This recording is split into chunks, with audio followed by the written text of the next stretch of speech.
నమస్తే, welcome to special focus. ఎన్నేళ్ళైనా కొన్ని చేదు జ్ఞాపకాలను తలుచుకుంటే చాలు ఇప్పటికీ ప్రజలు ఉలిక్కి పడుతూనే ఉంటారు. చరిత్రలో గుర్తుండే తేదీ నవంబర్ 19.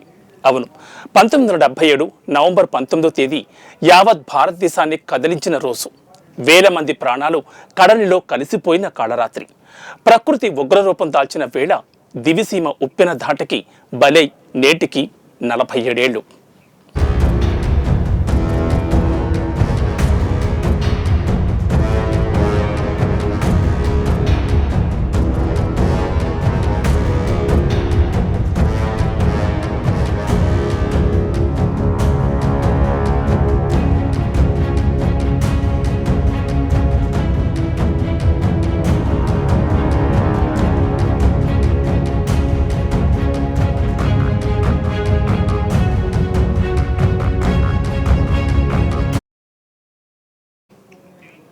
చరిత్ర పుటలను తిప్పితే దివిసీమ ఉప్పెన రాసిన రక్త చరిత్ర నవంబర్ 19, 1977 నాడు ప్రత్యక్షమవుతుంది.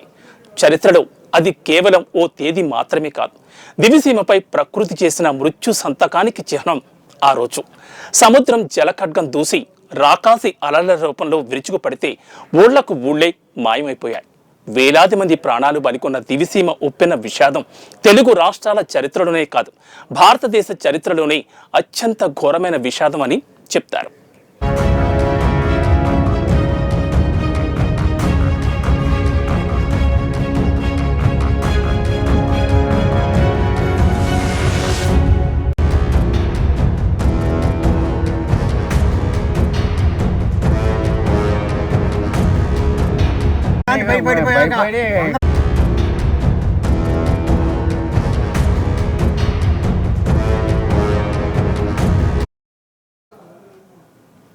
మానవుడికి జీవితాన్నిచ్చే ప్రకృతికి కోపం వస్తే భారీ వర్షాలు, వరదలు, ఉప్పెనలు, సునామీలు, భూకంపాలు వంటి విధ్వంసాన్ని సృష్టిస్తుంది. మానవ జీవితాలను భయభ్రాంతులకు గురి చేస్తుంది. అలాంటి సంఘటనలు ఎన్నేళ్లైనా చరిత్రలో అత్యంత విషాదకర ఘటనలుగా నిలిచిపోతాయి. అలాంటిదే దివిసీమ ఉప్పెన. ఈ ఘటన గుర్తుకొస్తే చాలు ఎవరికైనా కనురెప్పల మాటను దాగిన కన్నీళ్ల ఉప్పెన కట్టలు తెంచుకుంటుంది. వేలాది మంది ప్రాణాలు బలిగొన్న ఆ మహా విషాదం జరిగి నేటితో 47 ఏళ్లు పూర్తయ్యాయి.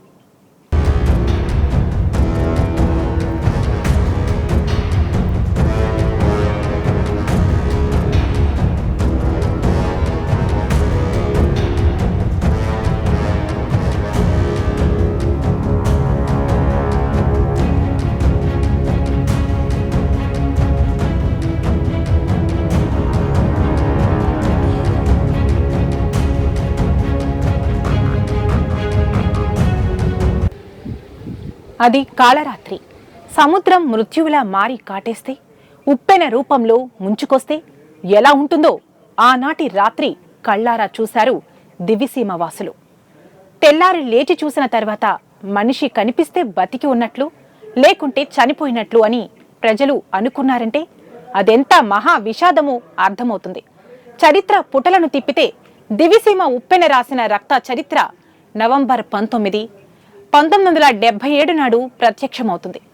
చరిత్రలో అది కేవలం ఓ తేదీ మాత్రమే కాదు, దివిసీమపై ప్రకృతి చేసిన మృత్యు సంతకానికి చిహ్నం.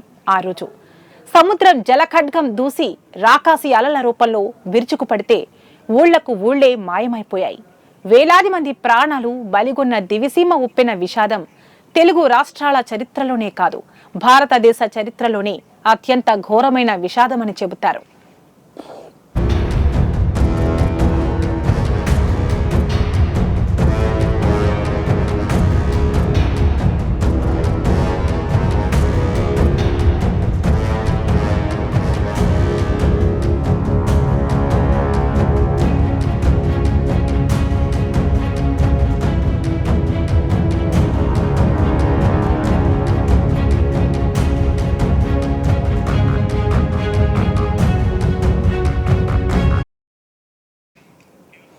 ఆనాడు పెను తుఫాను విరుచుకు పడితే, సముద్రం ఉప్పొంగి ఓళ్ల మీద పడితే, తాటి చెట్టు ఎత్తులో రాకాసి అలలతో ముంచేస్తే వేలాది మందికి పైగా మృత్యువత పడ్డారు.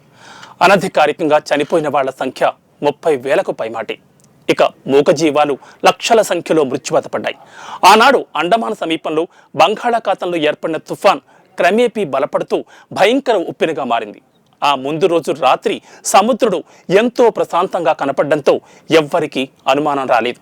అది భారీ విధ్వంసాన్ని సృష్టించే పెను తుఫానికి ముందు ప్రశాంతత అని తెలుసుకోలేకపోయారు.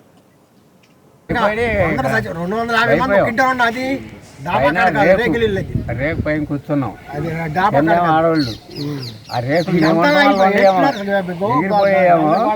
మేమంతా ఉండమంటే అట్లా ఆగిపోయండి. పైన కింద చచ్చిపోయారా మేము అనుకుంటున్నాం. అప్పుడు ఆ పైన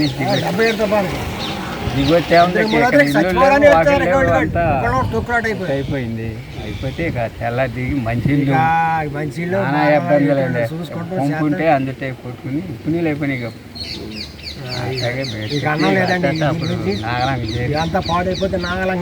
రోడ్లు లేవుగా నటి నటి అటు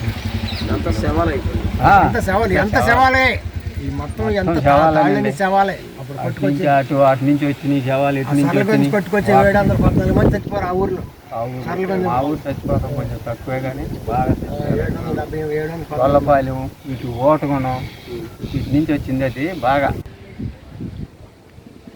ఈ ఘటన గుర్తుకొస్తే చాలు కృష్ణా, గుంటూరు, ప్రకాశం జిల్లా ప్రజలు ఇప్పటికీ ఉలిక్కి పడతారు.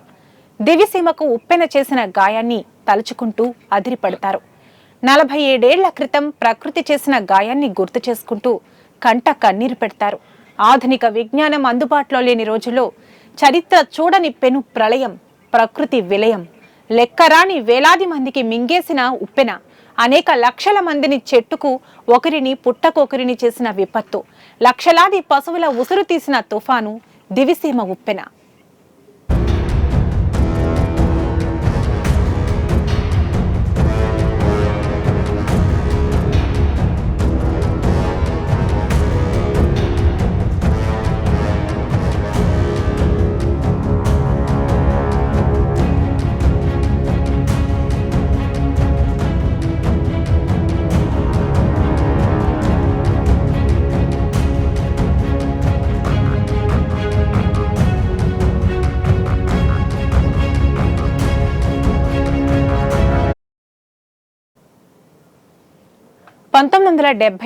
నవంబర్ 18 ఆంధ్రప్రదేశ్లోని కృష్ణా జిల్లా సమీపంలోని సముద్రం అల్లకల్లోలంగా మారింది.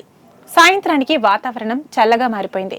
మేఘాలు నల్లగా మారడంతో భారీ వర్షాలు కురుస్తాయని భావించారు. అయితే మర్నాడు నవంబర్ 19న నాగాయలంక, కోడూరు ప్రాంతంలో తీరం దాటిన దివిసీమ ఉప్పెన బీభత్సం సృష్టించింది.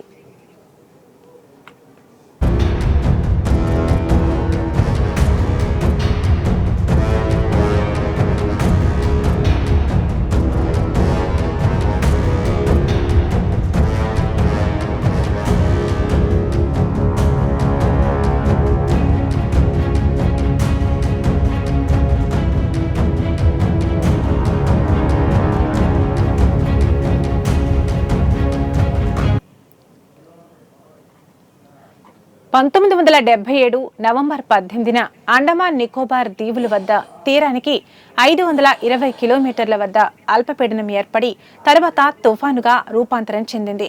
గంటకు 170 కిలోమీటర్ల వేగంతో దిశలు మార్చుకుంటూ తుఫాను ప్రయాణం చేసింది. ఇది మన సముద్ర తీరానికి 140 కిలోమీటర్ల దూరంలో ఉండగా వాతావరణ శాఖ తుఫాను ప్రభావం తీవ్రంగా ఉంటుందని హెచ్చరించింది. కానీ అప్పటికే ఆలస్యమైంది. అప్పటికి ఇంకా సమాచారం, సాంకేతిక రంగం అభివృద్ధి చెందలేదు. ప్రభుత్వం ముందస్తు చర్య తీసుకోలేదు. దీంతో అపార నష్టం చవి చూడాల్సి వచ్చింది. అన్నది శుక్రవారం మొదలెట్టిందండి. శుక్రవారం మొదలెట్టిన తర్వాత శుక్రవారం మాదిరి ఉంది. శనివారం ఉదయం నైట్ వచ్చేదాడు 9 గంటలకల్లా బాగా బీభత్సం అయిపోయింది. శుక్రవారం జరిగిపోయింది. శనివారం పొద్దున్న మొదలెట్టి ఇక ఆ నైట్ పగులల్లా ఇట్లా మాదిరి వచ్చింది. ఇక అక్కడి నుంచి 4ంటికి ఫుల్ అయిపోయింది. బాగా ఫుల్ అయిపోయింది. గాలి వర్షమే అనుకున్నాక మేము వాక్ వస్తుంది అనుకోవాలి.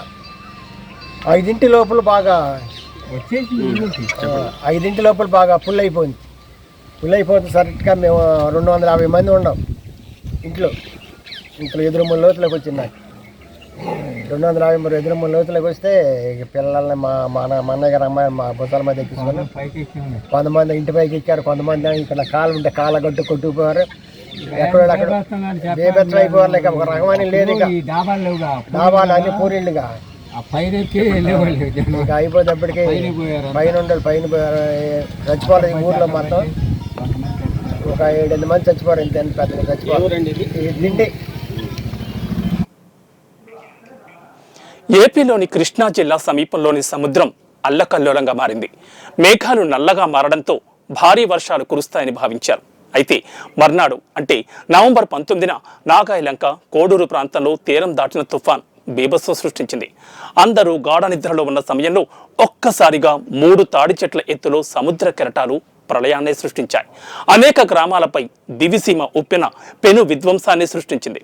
గాలి బీభత్సంతో పాటు రాకాసి అలలకు వేలాది మంది ప్రజలు బలైపోయారు.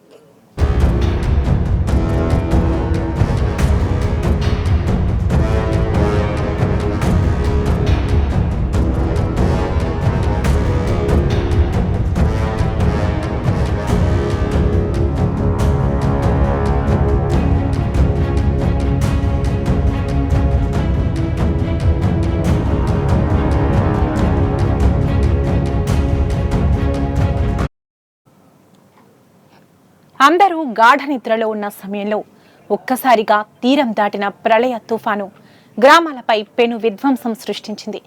హోరు గాలికి, రాకాసి అలలకు వేలాది మంది ప్రజలు బలయ్యారు. కుళ్ళిపోయిన మృతదేహాలకు సామూహిక దహన సంస్కారాలు జరిగాయి. ఈ తుఫాను సృష్టించిన విధ్వంసంలో అధికారికంగా 14,204 మంది, అనధికారికంగా సుమారు 50,000 మంది ప్రాణాలు కోల్పోయారు. సుమారు 20,000 ఎకరాలకు పైబడి పంట నష్టం జరిగింది. వీటితో పాటు ఆస్తి నష్టం కూడా కోట్లలో జరిగినట్లు అంచనా వేశారు. దివిసీమ ఉప్పెనను గుర్తు చేసుకుంటే ఇప్పటికీ అక్కడి వారు ఉలిక్కి పడతారు.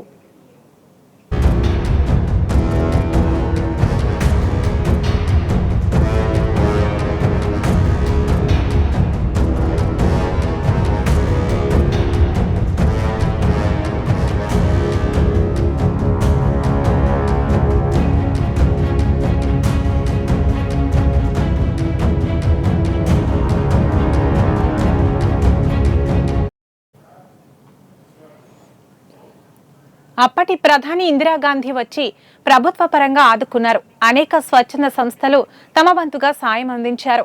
ఆనాటి శాసనసభ్యులు మండలి వెంకట కృష్ణారావు దివి ప్రజలకు అండగా నిలవడంతో పాటు చెదిరిపోయిన దివిసీమకు పూర్వ వైభవం తీసుకురావడానికి విశేష కృషి చేశారు.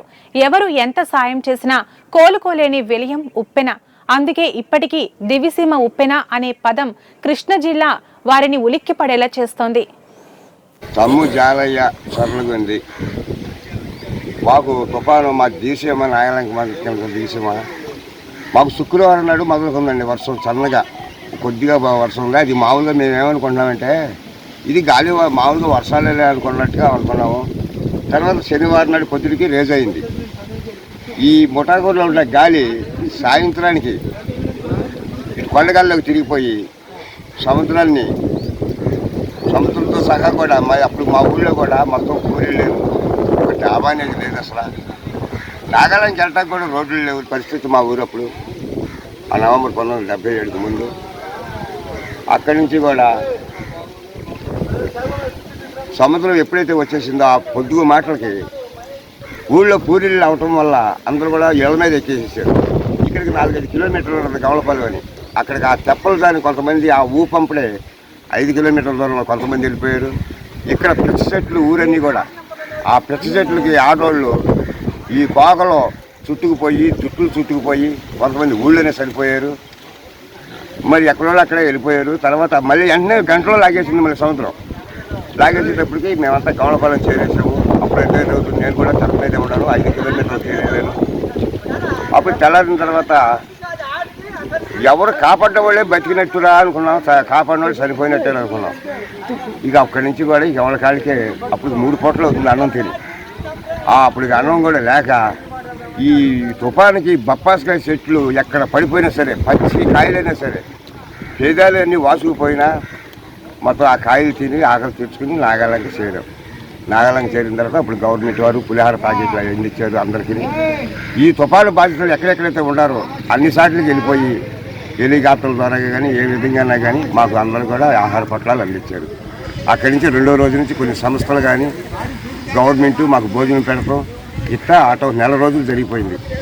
ఈ సంస్థ వాళ్ళు కూడా ఆదుకుని మాకు అన్ని సామాగ్రిలు ఇస్తున్నారు, బట్టలు ఇస్తున్నారు, దుప్పళ్ళు ఇస్తున్నారు. ఏ కోపమో ఓ చొప్ప నాతి పెని ఉప్పిన గాలి ఏమి చేసితే నేరమో ఎందుకే మాపై కోపమో ఏ నాటి శాపమో మాపై చూపే ఎందుకే మాపై ప్రతాపం కదలిలో నతిమితి మింగళాలు కదలి బెదరి తరి తోచక తిరిగే కదలిపోయి నీ పుడమి ఎల్లడను గడబిడలై బడవాగ్ని గేరెను తడబడి పిల్లలు తల్లులు తండ్రులు ఎడమెడమై కడ కసువులు బాచిరి ఎందుకే మాపై కోపము ఓ చొప్ప నాటి పెని ఉప్పిన గాలి ఏమి చేసితే నేరము మన్ను మిన్నును వేకము చేశావు మానవ కోటిని కబళించావే ఎతడు తాగిన పట్టి చంపితే పశువుల శిశువుల బలి కొన్నావే చక్కనైన మా గ్రామాలన్నీ శ్మశాన వాటిగా మార్చావే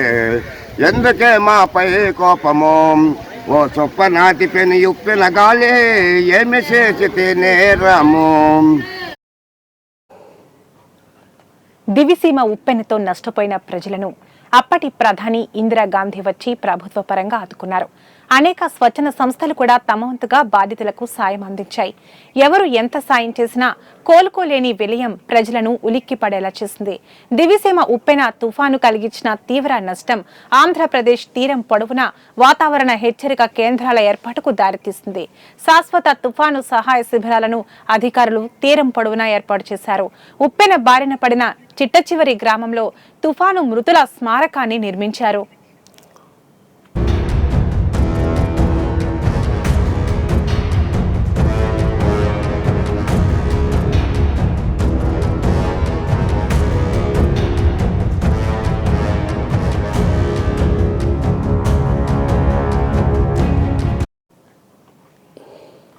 ఉప్పెన తుఫానులో ఒక పక్క శవాలు, మరో పక్క జీవశవాలుగా మిగిలిన బాధితులు. వారిని ఓదార్చడం, వారికి సహాయం అందించడం, శవాలను తీయించడం, గ్రామాలకు దారులు చేయించడం, తుడిచిపెట్టుకుపోయిన గ్రామాలను పునర్నిర్మించుటకు నాటి విద్యాశాఖ మంత్రి శ్రీ మండలి వెంకట కృష్ణారావు చేసిన అవిశ్రాంత కృషి విపత్తుల నిర్వహణ చరిత్రలో సువర్ణాక్షరాలతో లిఖింపబడింది.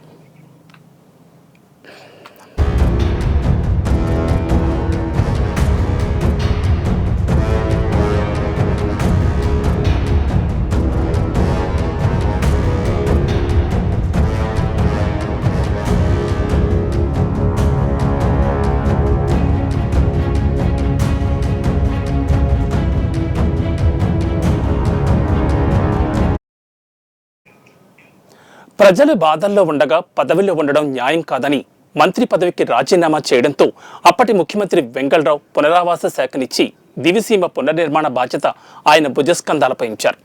ప్రభుత్వ యంత్రాంగాన్ని, జాతీయ అంతర్జాతీయ స్వచ్ఛంద సంస్థలను సమన్వయపరిచి అచ్చర కాలంలోని దివిసీమను దివ్యసీమగా తీర్చిదిద్దారు.